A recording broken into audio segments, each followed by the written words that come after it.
What's up, my friends? It's November 19th, the year 2011, and I'm headed to work right now. We're having a little fundraiser benefit this morning for a former manager of ours that used to work at Applebee's about 7 years ago.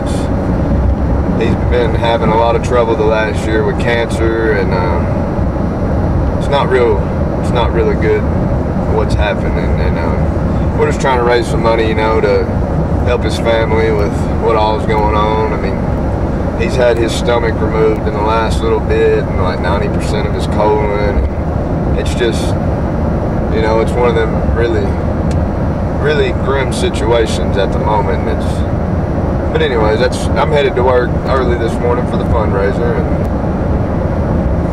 hopefully send some inspiration out there, and I don't know, maybe help his family have a little bit of peace.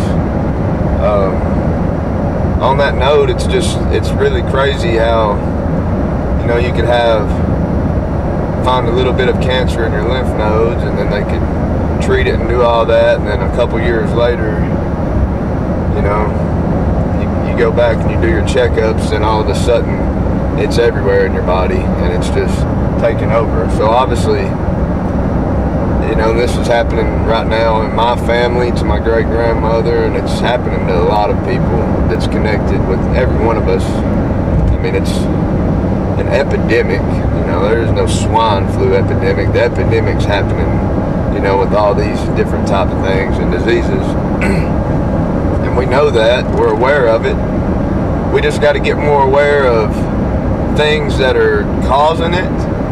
And we got to get more aware of, you know, prevention. We got to get more aware of, you know, what goes in our mouth, you know, and what it's doing when it's digesting in our stomach, and, you know, is it exiting our body, or is it being waste that's left over and being stored somewhere to come back and haunt us later? You know, we just got to get more aware of these things, and that's something where my heart's at, and where my heart and focus has been at, because me personally, I have changed my life to, you know, hopefully not have none of these problems. But you know, you're not guaranteed anything. I'm not guaranteed to make it to work this morning. You know, something could happen. But we just got to get more aware of what we're doing, and the powers to be, the ones that are controlling us, the ones that are planting them evil seeds, you know, that are causing, I think, innocent people to do evil deeds. You know, that's where we got to stop. That's who we have to stop. And we stop them by spreading the truth. We stop them by overpowering them with information that's positive, you know, and that's how you put out darkness. You know, you'll go into a dark room and you light one little lighter or something, that light will light up the whole room.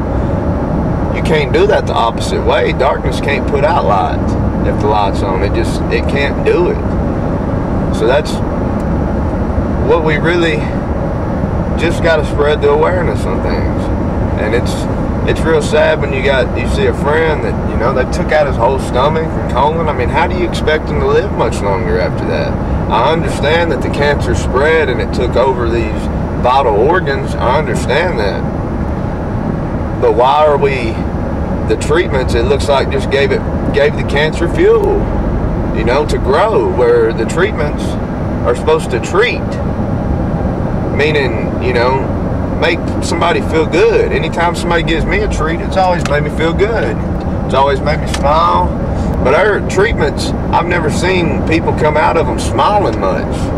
I don't see them, you know, oh yeah, they gave me a treatment. I see them sick. And then it's really like the cancer's getting a treat. It's like the cancer's, yes, you know, and then growing. And then, but that's not right.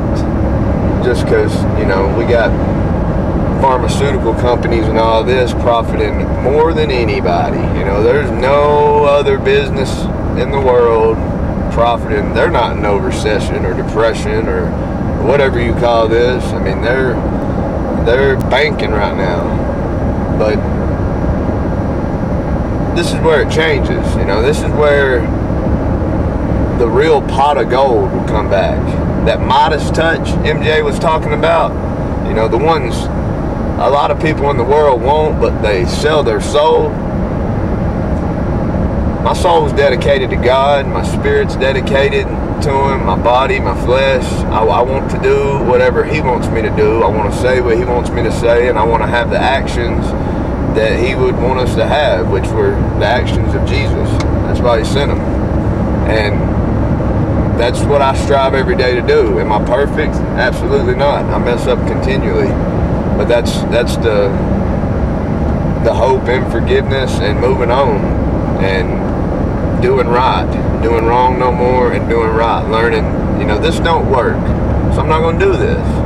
So I'm going to try this. And you keep doing that until you know, piece by piece by piece, you've changed your life, and then you're living right. And our society, once you start living differently and say eating differently or doing things that aren't just necessarily normal, people will notice it. Some people will mock you. Some people will want information. They'll want to know why you're doing it. They might say, wow, you know, I've seen you lose 80 pounds since high school. You used to play on the offensive line. You blocked for the #1 running back in the state of Tennessee. You're a big dude, and now you're skinny as can be. What are you doing? You know, what are you doing? Well, that's where I got a chance to tell them everything I changed, everything I started doing, and everything I quit doing. How I pulled out of the American system, how I pulled out of just our conditioning that we're conditioned with when we start kindergarten, it seems. But it probably starts way before that, but that's just 5 years old, they say, is where your memory really starts to kick in. So there's that quote by Jimi Hendrix, and I can't really remember exactly how it goes, but it says, like, when the world knows peace is when the love of power is converted to the power of love. See, the love of power, that's why we do have so many people, like my friend up here, that don't have a stomach and don't have a colon. This is why he is like that. It's not necessarily his fault, in my opinion. I mean, yeah, he might have made bad decisions. I don't know. I can't answer all of them, but it's not all his fault. And I'll testify that. It's these people who love power. It's these people who just are sitting back right now, you know, collecting that pot of gold. And that's you know, their reward. They already have their reward. Them people who love power, their rewards, they already got it.